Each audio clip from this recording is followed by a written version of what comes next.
Hey guys, welcome back to another video. Well, it's the final week of 2023. Thank God, a year that many of us associate with hardships in the workspace. Now, instead of focusing on trucking news, which by the way, there are none because the week between Christmas and New Year's is pretty much a week of laziness, I decided to make a video that is a little bit more motivational. So if you're interested in possibly changing your mindset and perspective, this is the video for you. Ready? Let's go!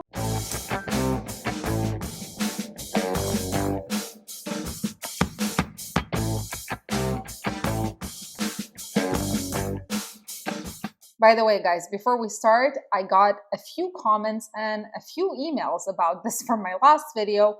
What you see right here, this is not a black eye. I wish I was that cool and had a story to go with it, but no, this is insomnia. Anyway, moving on. So those of you who have been with me for a while now, you know that when I make posts, I always include a quote to live by. We all see the world through our unique glasses that are forged by our past experiences. And these sayings and these quotes are sometimes powerful enough to give our glasses a different hue and give us a different perspective on life. So here are some ways that my viewpoint has changed over the course of 2023 as a trucking business owner. First and foremost, this whole idea of pointing the finger and saying they are the root cause of all of my problems. Now, of course, this is a completely natural and human response to challenging situations. I'm guilty of it. I make videos pointing my finger at brokers for price gouging, pointing my finger at the government for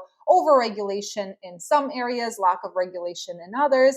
I point my finger at carriers saying that it's their fault because they are taking cheap rates. But if I look deeper, at the core of it all is a fear that if I don't manage to assign the blame to someone else, I'm going to be in this very, very scary position where I'm going to have to look in the mirror and assign blame to myself. Think about it.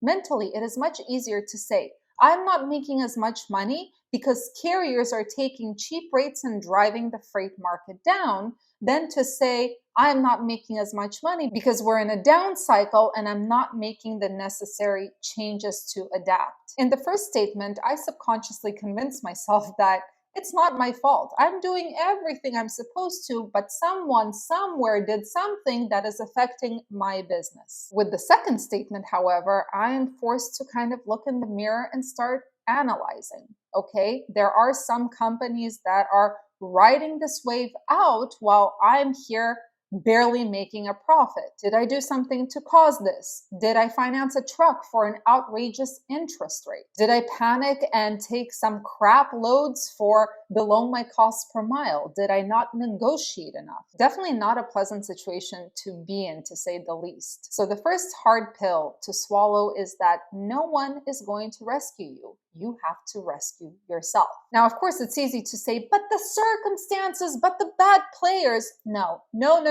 Stop managing your circumstances. You cannot control what a broker is going to offer you. All you can do is say, no, I'm not going to haul that load for $1.50 per mile. You can't change the fact that there are a bunch of scams in the industry. All you can do is do your due diligence, research, and minimize your exposure to risk. You can't change the fuel prices, but what you can do is you can get a better fuel card and get strategic about where you're going to refuel. You also can't change the market, no matter how much you want to, but what you can do is make moves that will put you in a position where you can ride out the bad times to get to the good times. Pointing the finger is, of course, mentally easier, but it's the same thing as being a bystander and kind of looking in from the outside into the life that you're supposed to be living. When you realize you are in control, yeah, it sucks from one hand because then you realize that you have to take responsibility for things when they go wrong. But on the other hand, you realize that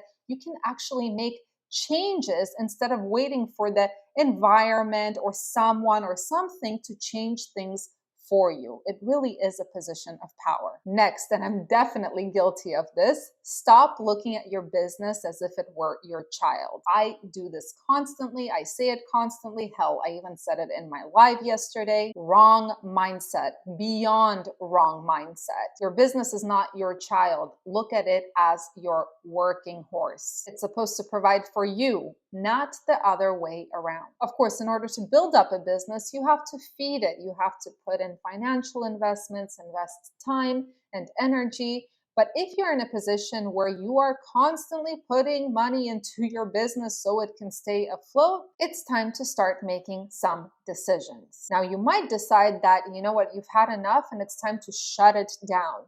But if shutting it down is something you want to avoid at all costs, you have to look at your financials with a microscope. On the income side, what can you control? Maybe you can do more niche work, maybe hazmat or oversized loads. What about expenses? Can you refinance any of your equipments to get lower interest rates? Can you find more affordable insurance? What about those variable expenses? Can you downsize? Can you limit the delegation and start doing the back office dispatching and driving yourself in order to save on those expenses? I love the saying, where there's a will, there's a way, because this saying has saved my butt more than one time. I'm a strong believer that there are multiple doors leading to the same place, to the same outcome. You just have to find the door. The next thing I realized, and this was a wake-up call for me, there is never such thing as enough, and there's never such a thing as finally, I have reached my goal. We humans are hardwired to think that there is a beginning, middle, and end to everything, including goals. But the reality of it is much, much different. Have you ever set a goal for yourself and after finally reaching it, you feel a brief moment of joy followed by prolonged apathy? Yeah, Matthew McConaughey actually recently said that once you reach the top of the mountain that you were climbing and climbing and climbing, what do you see? Well, you see thousands of other mountains. The point is this: we're all chasing something, more money, more power, more free time, more. And during that chase, we forget to enjoy the process itself because we have put it in our minds that we will only be happy once we actually catch the very thing we have been chasing. But again, often once we catch that thing, we realize that we feel not much different and not much happier. So lesson number 2, enjoy the process and celebrate the wins, even if they are tiny. Finally, a quote that is applicable to absolutely any industry, and this is an amazing thing that Steve Jobs said.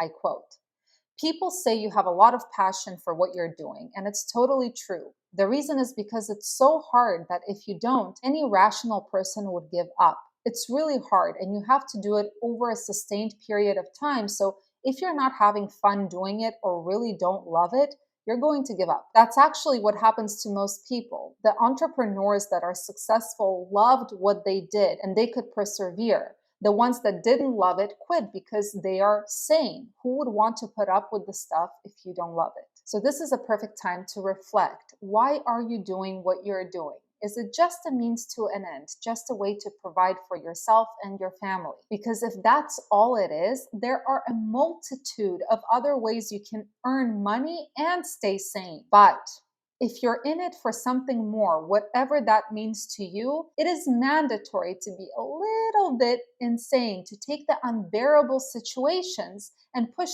through them with enthusiasm. Anyway, guys, wishing you all an amazing rest of your week. Happy New Year, and here's to 2024 being a kinder and gentler year to all of us. See you guys in the next video.